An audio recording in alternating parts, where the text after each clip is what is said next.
આજે આપણે બનાવીશું માત્ર 10 મિનિટમાં 1 ચમચી તેલમાં ફરાળી નવો ક્રિસ્પી નાસ્તો બનાવીશું. તો આપણે આ બટેટાનો નવો નાસ્તો, જો તમને ગળ્યું કે તળેલું ખાવાનું મન ન હોય તો આ રેસીપી એકવાર ટ્રાય કરશો તો વારંવાર બનાવશો. જો તમને મારી રેસીપીઓ ગમતી હોય અને હજુ સુધી ચેનલને સબસ્ક્રાઈબ ન કર્યું હોય તો સબસ્ક્રાઈબ કરજો અને બાજુમાં આપેલી ઘંટી દબાવજો એટલે નવી નવી રેસીપીના નોટિફિકેશન આવે. તો ચાલો બનાવીએ. તો મિક્સર જાર લેશો અને એમાં અડધો કપ મોરયો કે સામો લઈ અને આપણે એનો એકદમ લોટ દળી લેવાનો છે. તો 2 મિનિટ જેવું તમે વાટશો એટલે આવો લોટ દળાઈ જશે અને એને એક બાઉલમાં કાઢી લઈશું. એ જ મિક્સર જારમાં 1/4 કપથી થોડા ઉપર ક્રિસ્પી શેકેલા શીંગના દાણા લઈ એનો આ રીતે અધકચરો પાવડર કરી એને પણ સાઈડમાં મૂકીશું.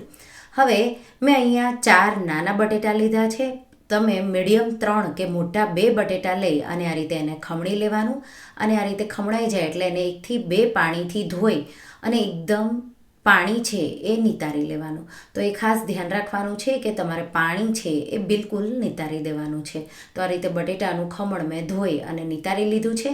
એમાં 1/4 કપ ઝીણા કાપેલા લીલા ધાણા, 2 થી 3 લીલા મરચાં, તીખાશ તમને જોવે એ રીતે, અડધી ટીસ્પૂન મરીનો પાવડર, 1/4 ટીસ્પૂનથી થોડું ઉપર મીઠું કે પછી સ્વાદ પ્રમાણે, 1 ટીસ્પૂન શેકેલું જીરું અને જે પાવડર આપણે શિંગદાણાનો કર્યો છે એ 3 થી 4 ટેબલસ્પૂન જેટલો ઉમેરી દેવાનો. 2 નાની ચમચી જેટલું દહીં ઉમેરી દઈશું તો ખટાશ આવશે. અને જો ઉપવાસમાં તમે તલ ખાતા હોય તો 1 ટેબલસ્પૂન જેટલા સફેદ તલ ઉમેરી દેવાના. મિક્સ કરી દઈશું અને જો તલ ન ખાતા હોય તો સ્કીપ કરવાનું. તો બધી સામગ્રીઓ હવે મેં આ રીતે મિક્સ કરી દીધી છે. હવે આપણે જે મોરયો દળ્યો, સામો દળ્યો એ લોટ આપણે ઉમેરી દઈશું. અહીંયા તમારે રાજગરો ઉમેરવો હોય તો રાજગરાનો લોટ પણ થોડો ઉમેરી શકો છો. એકદમ સારી રીતે મિક્સ કરીશું. આપણે પાણી બિલકુલ જરૂર નહીં પડે.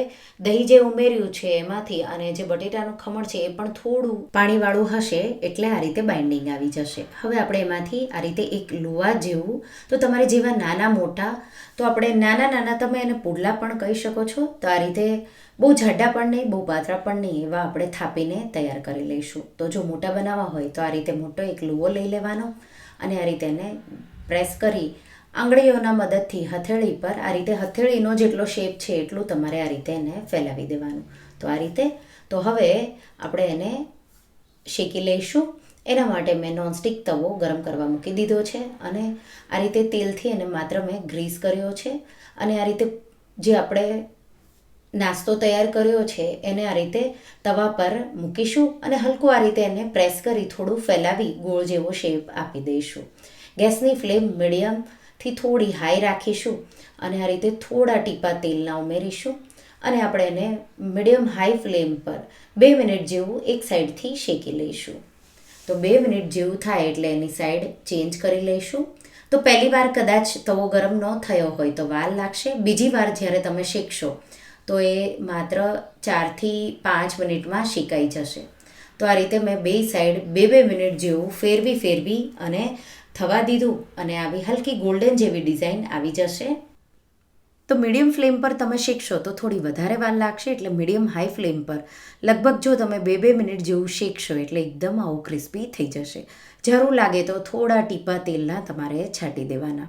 તો તમે જોઈ શકો છો એકદમ ક્રિસ્પી એવું છે, તૈયાર છે. આવું ગોલ્ડન ડિઝાઇન આવે એટલે એને આપણે લઈ લઈશું અને એ જ રીતે બીજું વધેલું જે મિશ્રણ છે એના આ રીતે આપણે પુડલા આ રીતે શેપ કરી અને તવા પર નાખી દઈશું અને એને ફેલાવી દઈશું. તો બહુ જાડા પણ નહીં, બહુ પાતળા પણ નહીં, એવા હું આને પણ એ જ રીતે શેકી લઈશ.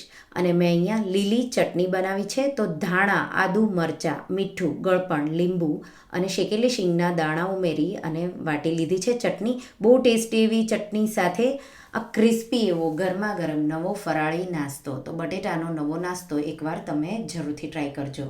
તો તમને આ રેસીપી કેવી લાગી મને કમેન્ટમાં જરૂરથી જણાવજો અને જો રેસીપી ગમી હોય તો વિડીયોને લાઇક કરજો, શેર કરજો અને મારા ચેનલને સબસ્ક્રાઈબ કરજો અને આવી જ નવી રેસીપીઓ માટે તમે બેલ આઇકન બટનને પ્રેસ કરજો. Thank you for watching.